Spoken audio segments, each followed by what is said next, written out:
Hi అండి. అందరూ ఎలా ఉన్నారు? బాగున్నారా? మేము మొన్న సండే రోజు బయటికెళ్ళామండి. అదే ఇంతకుముందు గుండ్లపోచమ్మ గుడికి అని చెప్పాం గదా! అక్కడికే వెళ్ళామనమాట. అక్కడ ఏంటంటే అన్నీ మనం తీసుకెళ్ళినా వండి పెడతారు. లేదంటే అక్కడే చికెన్ అది కొట్టిస్తారండి. చికెన్ అయినా సరే చాలా బావుంటుంది. అక్కడే వాళ్ళు వంటలు చేసేవాళ్ళుంటారు.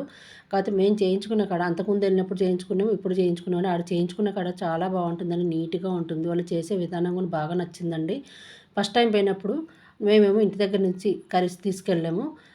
అక్కడ టమాటా కర్రీ ఒకటి వండించుకొని, రైస్ పెట్టించుకొని, రొట్టె చేయించుకున్నాము. నిన్న మాత్రము మటను, చికెను మేమే పట్టుకెళ్ళామండి ఇంటి దగ్గర నుంచి. అన్నీ పట్టుకొని పోయి చక్కగా వాళ్ళు పూరీలు చేసి ఇచ్చారు. వైట్ రైస్ పెట్టారు. బగారా రైస్ అనుకున్నా కానీ పూరీ కదా అని చెప్పేసి ఆయిల్ ఫుడ్ ఇంకా ఎందుకులే అన్నీ అని white rice, bagara rice, white rice, puri, mutton, chicken వండించుకొని కానీ పోవడమే మేము ఇక్కడి నుంచి చాలా లేట్ వెళ్ళామండి. అనుకోకుండా వెళ్ళాము.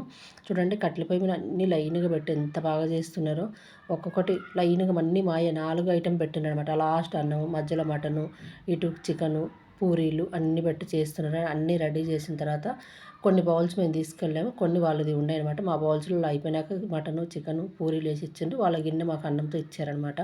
అన్నీ అట్లా కిందికెళ్ళి పొలాలల్లో కూర్చొని చక్కగా అందరం వడ్డించుకొని తింటే ఎంత బాగుందో అబ్బా!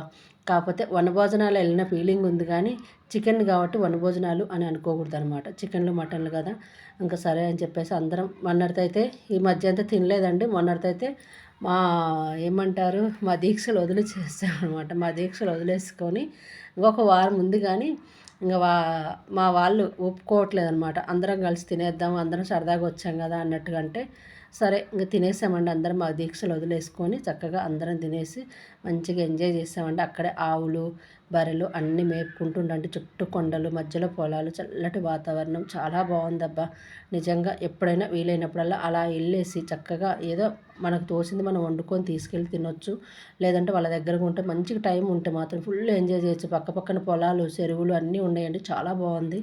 నచ్చినప్పుడల్లా అమ్మవారు కూడా చాలా బాగుందబ్బా! అమ్మవారిని దర్శనం చేసుకొని నచ్చినప్పుడల్లా వెళ్ళి అక్కడ ఇలాంటి వంటలు చేయించుకొని తిని పెట్టేసి వద్దామని అనుకుంటున్నాం. నచ్చితే లైక్ చేయండి, షేర్ చేయండి, కామెంట్ చేయండి. మీరు కూడా ఎప్పుడైనా వీలైతే వెళ్ళండి. గుండ్లపోచమ్మ గుడి బాగుంది.